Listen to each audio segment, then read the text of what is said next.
Hi there, and welcome to Reflections with Rhonda Jones and Monica Livingston. Monica, would you please introduce our offstage guests? We have Kimberly Johnson and Ruthie Wyburn, who are our frequent guests, and we're so glad they're here. You know, guest is not an appropriate word. They're actually co-hosts.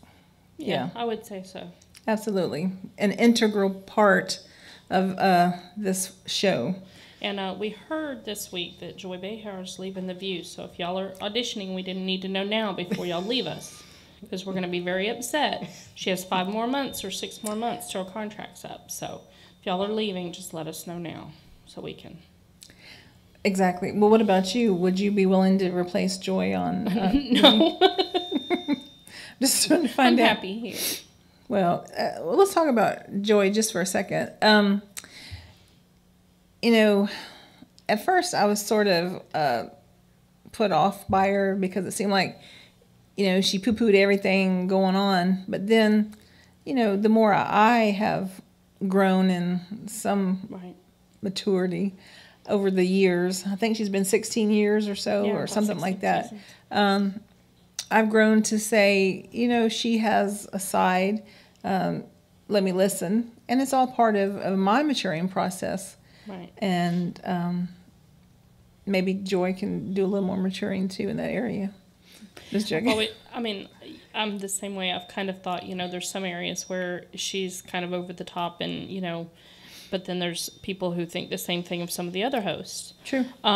But she has such a personality, and she is very witty, and, there's a lot of things about her I do appreciate. So, Sure. I was like, wow, she's going to be going. And I've heard Elizabeth will not be returning as well. So there's 2 spots actually vacant. So. Well, my goodness. I think maybe Ruthie and Kimberly, that'd be a perfect fit.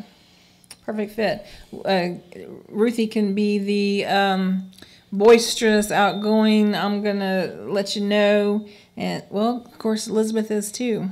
So, but, Kimberly doesn't mind. You get her in the right situation, she does not mind telling you how the cow ate the cabbage in a good way, respectful way, both of the ladies too. So, we're talking about ladies today. I guess we do a lot, but March actually is Women's History Month. And so we're going to talk a little bit about that today. And when I was trying to come up with a woman to spotlight, I should say, on today's show, I thought, I have 3 marvelous women that, I work with here at Reflections at the place, Monica and Ruthie and Kimberly. And so I think y'all should be spotlighted as far as making strides. All 3 women have worked outside of the home. All 3 women have worked in the home. All 3 women are strong, vocal in their own right. They are all mothers, and that is one of the most admirable jobs. I guess I mispronounced it still, but I'm not going to try for the 3rd time because then I'll be out.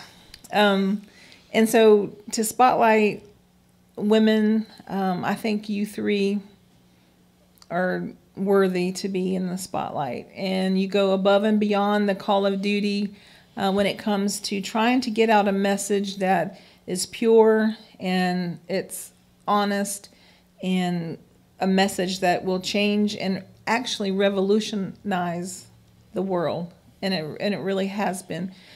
When it does that for people, and people consist of the world, we can't help but make a huge difference. So I just want to say, you 3 ladies are certainly worthy of being spotlighted here in the month of March. All right, now I'm going to jump right on it here. And the woman that I want to spotlight today for just a few minutes is Sally Ride. Everyone might remember her as the first American woman to actually orbit, I don't know what's wrong with me, orbit the lower parts of the Earth's atmosphere. She was involved in the space program, a physicist, teacher. She was only 32, and so she is still the youngest person ever to go up in space. And obviously the first American woman. There were 2 Soviet women who have the distinction of being the first women in space. But our Sally Ride, and I don't want to distinguish America from other countries, but as far as Americans go, Sally Ride has done it.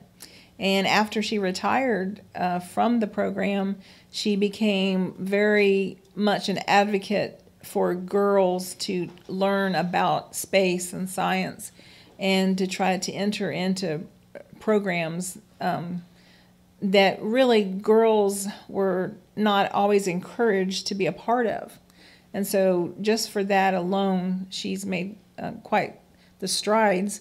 And I didn't know until recently, I think she died last year in July. She was, say, 60 or 61, a young woman, but she had pancreatic cancer. And it came out that she had a partner. She came out as a lesbian, even though she was married for about 5 years in the 80s. It came out that she had a life partner by the name of Tam Shaughnessy, I think, for 27 years. They were in a relationship. And she was very private about her personal life, and not a lot of people really knew that. And so I just want to spotlight her for being a pioneer in so many different areas. Yeah. I think our minds were thinking alike this week when we were thinking about the show, because I too remembered that last year we brought up Women's History Month, being the month of March. And actually March 3rd, 1913, 5,000 women marched up Pennsylvania Avenue and demanded the right to vote. And so this month, this March 3rd, which was just a few days ago, is 100 years since that has went on. And then to still think about where we are, with what women are thought to, in the media, like when Mitt Romney's wife was attacked for, raising 5 boys and she didn't work outside the home, and all this. So, we've come a long way, but we still got ways to go. So, we still can make strides in our lifetime and in our children's lifetime. And I think that's why Kimberly and I, are involved with Girl Scouts. I think it encourages the girls. The woman who started, Juliet Gordon-Low, last year was the 100-year anniversary for them. She really believed in letting girls be anything they wanted to be, and giving them the experience of trying different things, and whether it be astronomy that they wanted to get into, or whether it be camping, or whether it be horseback riding, canoeing, archery, affording them the opportunity to do these things. And so that is marvelous. Ruthie, as we come to you as the voice of wisdom. And the first time you ever voted, did you think it was a big deal, or did you recognize the significance of it? I don't think it was quite as big a deal for me as for others before me, but I felt that I was doing something that everybody hadn't been able to do. So, and I think all women should stand up and do their duty in voting. I know a lot of people don't, because they say, well, my vote doesn't count anyway. Well, you don't know until you put it out there whether it counted or not. That is true. What about you, Kimberly? I remember when I'm taking it very seriously. I still do when I vote.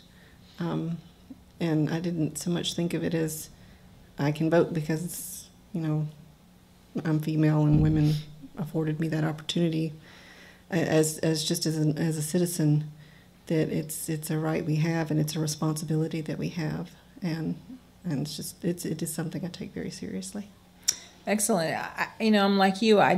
When I first started voting at the age of 18, I never considered who, went before me to give me that right. Right. And, that's something that now as an older woman, obviously older than 18, but I think back now and I say, someone paved the way for me to be able to vote. But when you're younger, you don't do a lot of thinking about things like that.